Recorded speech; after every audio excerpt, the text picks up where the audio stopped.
Welcome to the Narcissistic Abuse Rehab Podcast. My name is Em, and I'm a certified life coach, educator, and author. Today we're going to talk about narcissistic abuse, or as some call it, narcissistic exposure. Whether the narcissist in your life is or was a partner, family member, colleague, or boss, one thing is for certain: their behavior causes harm in ways that go beyond the pale. The reason for this is that one of the defining characteristics of narcissism is impaired empathy. Some say that narcissists have no empathy, but the reality is a bit more complex because there are three types of empathy: somatic empathy, affective empathy, and cognitive empathy. Somatic empathy is when you experience a physical reaction to another person's distress, and that's due to mirror neurons. Affective or emotional empathy is the ability to respond to another person's mental state with sympathy and compassion. Cognitive empathy is the ability to understand another person's mental state and take on the perspective for tactical ends. In other words, cognitive empathy can be self-serving. The Diagnostic Statistical Manual tells us that people with high levels of narcissism are characterized by impaired empathy. In other words, their ability to empathize with others is weakened or damaged. And this is why you won't see a lot of affective or emotional empathy with narcissists. What you will see is high levels of cognitive or cold empathy. And what that means is that the narcissist has an uncanny understanding of your mental states, which they study with cool detachment. However, they use this understanding to look for opportunities to cultivate and exploit you. If you have something they want, they may fake compassion or sympathy to ingratiate themselves with you, but it's not sincere. They can be extremely predatory. To this end, they use their cold reading of your unmet needs, your core psychological wounds, in order to foster feelings of dependency in you. Dr. Craig Malkin describes narcissists as having fluctuating empathy, meaning that their levels of empathy increase and decrease depending on where you fit in their agenda. This is one of the reasons why narcissistic abuse can be so shocking and damaging. They assume a false persona that mirrors your finest qualities in order to gain your trust.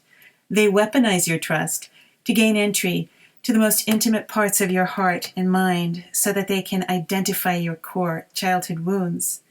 They fulfill your unmet needs under false pretenses, filling you with an imitation of love. And then, out of the blue, after they've extracted whatever resources they wish to take from you, they devalue and discard you. Narcissistic abuse is a complete violation of trust and human decency. It doesn't end with the discard because narcissistic abuse operates on a cycle of idealization, devaluation, replacement, discard, and Hoover.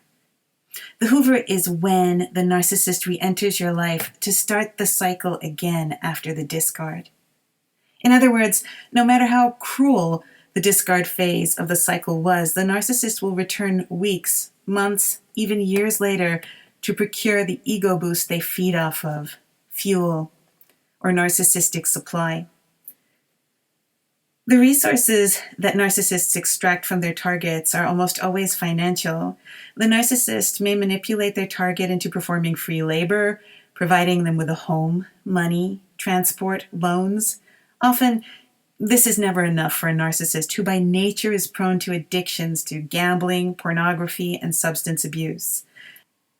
Narcissistic abuse manifests in many ways. It's usually emotional and psychological in the form of financial abuse, intellectual abuse, sexual abuse, and spiritual abuse. Sadly, it can also be physical abuse. Many survivors of narcissistic abuse experience financial ruin. Narcissists like a challenge, and the target they select for their abuse is strong, gifted, and highly empathic. In the mind of a narcissist, empathy is a weakness. They see it as a kind of masochism. A study showed that narcissists can usually identify a target in less than 30 seconds. Their favorite target is someone who is highly compassionate, generous, kind, tolerant, patient, prone to rescue and improve situations, and operating under two beliefs. Number one, that all people are inherently good, and number 2, that love conquers all. Their ideal candidate would also have a tendency to put the needs of others before themselves. It's really sad that there are people who weaponize love, trust, patience, and hope. In a normal relationship, these qualities would be the things that held it together, but with a narcissist, they're used to set you up for more abuse. What matters is that we recognize some of the key ways we can avoid relationships with narcissists. Number 1, learn to put your needs first. If you're mindful of your own needs and you work on healing your core psychological wounds, there's no opportunity for a predator to fake their way into your life. Number 2, listen more than you talk in the early stages of a relationship. Trust has to be earned. Don't readily give away information about yourself to someone who's untested. I'm sorry, but when you don't know somebody, you have to operate under the assumption that they're guilty until proven innocent. Number 3, pay attention if someone sounds or looks too good to be true. That's usually the main red flag with a narcissist. They're too good to be true because they're mirroring you and you're falling in love with an illusion. They like what you like. They want to do all the same things you want to do.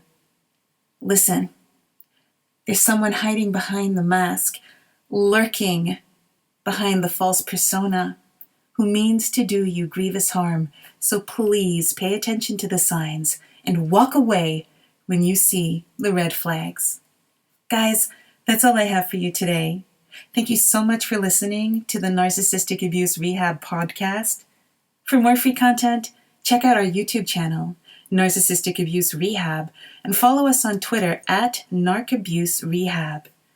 You can also download a free copy of our printable workbook, Are You in an Emotionally Abusive Relationship, at narcissisticabuserehab.wordpress.com. I put a link for you in the show notes down below. That's it for now. Be good to yourself, and we'll talk again soon.